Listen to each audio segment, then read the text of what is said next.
ఇటీవల వెంటిలేటర్పై ఉన్న ఫిష్ వెంకట్ నెల రోజులుగా చావు బతుకుల మధ్య కొట్టుమిట్టాడారు. కిడ్నీ దాత కోసం ఎంతో ఎదురు చూసింది కుటుంబం. కిడ్నీ ట్రాన్స్ప్లాంటేషన్కు డోనార్ దొరక్కపోవడంతో ఆరోగ్యం క్షీణించి తుదిశ్వాస విడిచారు ఫిష్ వెంకట్. ఫిష్ వెంకట్ ప్రాణాలతో చెలగాటం ఆడారు కొంతమంది ఆకతాయిలు. ప్రభాస్, ఎమ్మెల్సీ కవిత పిఎలం అంటూ ఫేక్ కాల్స్ చేశారు.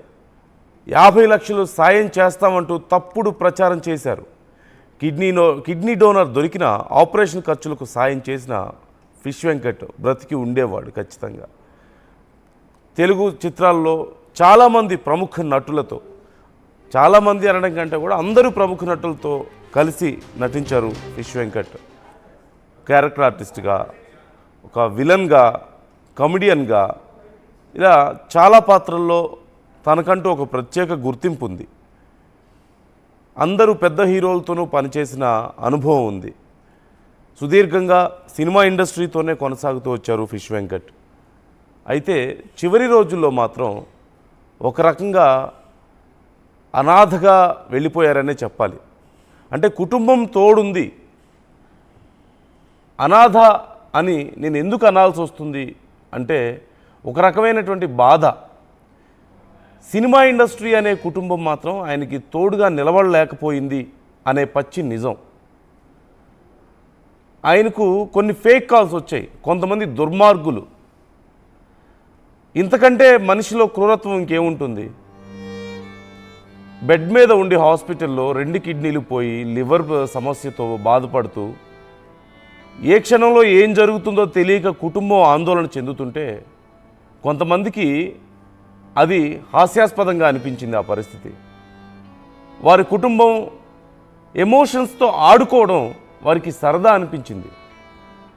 ఫేక్ కాల్స్ చేసి మేము ప్రభాస్ ఆఫీస్ నుంచి చేస్తున్నాం, మేము ఎమ్మెల్సీ కవిత ఆఫీస్ నుంచి ఫోన్ చేస్తున్నాం, మేము 50 లక్షలు ఇస్తాం, 60 లక్షలు ఇస్తామంటూ ఫేక్ కాల్స్ చేసి వారి కుటుంబ సభ్యుల్ని ఆశపెట్టి, వాళ్ళ కూతురు అనుకుంది, ఆహా ఇంకా మా నాన్న బ్రతుకుతాడు, నాకు ఇంకే సమస్య ఉండదు అనుకుంది. మా నాన్న తిరిగి ఇంటికి వస్తాడు అని ఆశపడింది. ఆయన భార్య అనుకుంది, ఆయన కుటుంబ సభ్యులు అనుకున్నారు, మా వెంకట్ ఇంకా తిరిగి వస్తాడు, ఎప్పటిలాగా సినిమాలు చేస్తాడు అని. కానీ అది ఫేక్ కాల్ అని తెలిసిన రోజు వాళ్ళు పడ్డ బాధ వర్ణనాతీతం. ఆర్టీవీకి ఫోన్ చేశారు, వాళ్ళు ఆర్టీవీతో మాట్లాడారు, కన్నీటి పర్యంతమయ్యారు. మేము ఇంత బాధలో ఉంటే మాకు ఫేక్ కాల్స్ చేసి మా ఎమోషన్స్తో ఆడుకుంటారా? ఇది సమంజసమేనా? అసలు ఇది మానవత్వమేనా అంటూ వాళ్ళు ప్రశ్నించారు. ఆర్టీవీ కూడా దీనికి సంబంధించి ప్రశ్నించింది. నేనే స్టూడియో నుండి కాల్స్ చేశాను ఆ ఫేక్ నంబర్స్కి.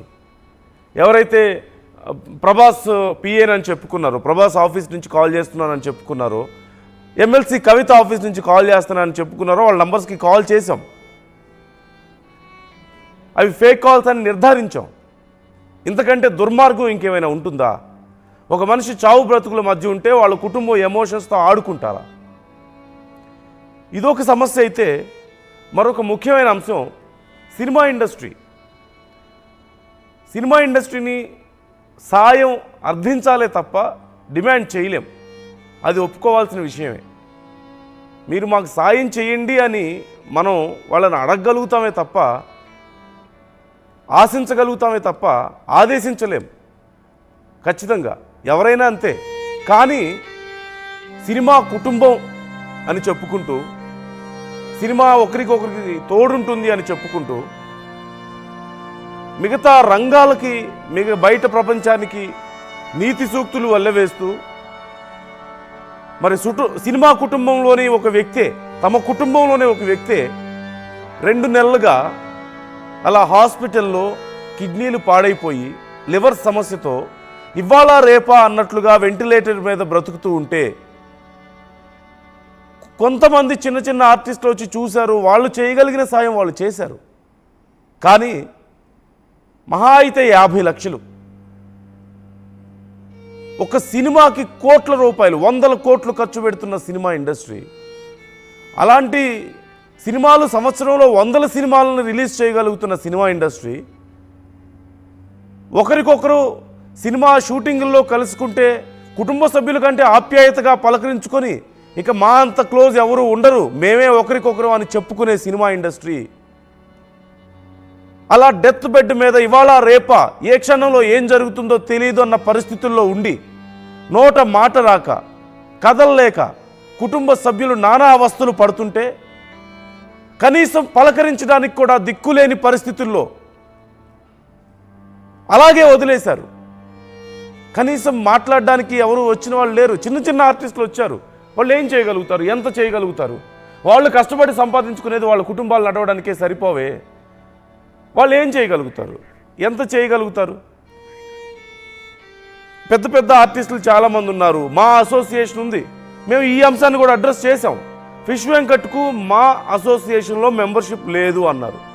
ఓకే, కానీ ఆయన సీనియర్ నటుడేగా, మీ కుటుంబంలో ఒక మనిషే కదా.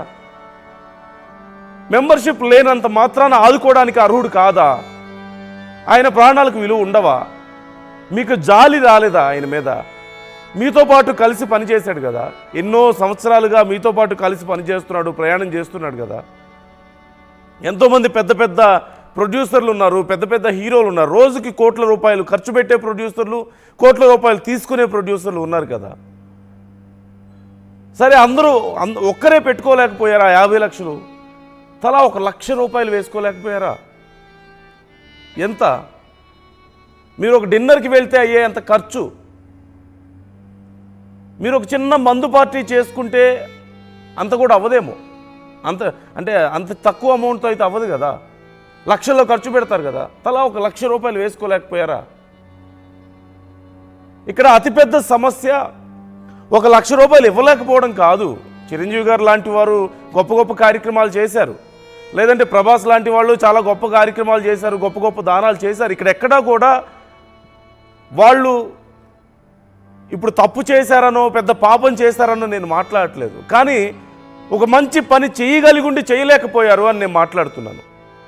ఇక్కడ సమస్య 1 లక్ష రూపాయలు ఇవ్వడం గురించి కాదు, ఒక్కొక్క మనిషికి ప్రాపర్ కోఆర్డినేషన్ లేకపోవడం, ఇనిషియేషన్ తీసుకునే వాళ్ళు లేకపోవడం. అంటే ఇలా అంటున్నందుకు అది కొంచెం కరుకుగా ఉండుండొచ్చేమో. మేబీ ఫిష్ వెంకట్కు ఏమైనా మీరు హెల్ప్ చేస్తే తగినంత గుర్తింపు రాదని ముందుకు రాలేకపోయారా కొంతమంది? చిన్న చిన్న విషయాలకి హడావుడి చేస్తారు కదా, బాగానే. మీ కుటుంబ సభ్యుడే కదా, మీ సినిమా ఇండస్ట్రీలోని వ్యక్తే కదా. 1 రోజు 2 రోజులు కాదు, 2 నెలల నుంచి హాస్పిటల్లో ఏ క్షణంలో ఏం జరుగుతుందో తెలియక అలా ఉంటే, ఏ క్షణంలో ఆ గుండె ఆగిపోతుందో తెలియక అలా ఉండిపోతే ఎందుకని సినిమా ఇండస్ట్రీ నుంచి తగిన స్పందన రాలేదు? మిగతా సమయాల్లో బాగానే ఆర్భాటాలు చేస్తుంటారు కదా.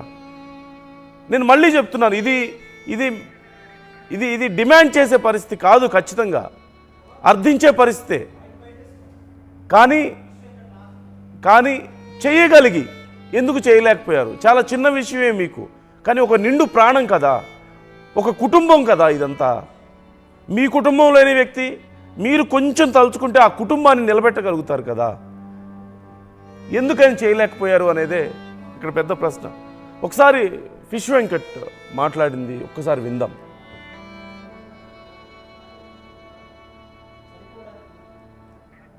ఫిష్ వెంకట్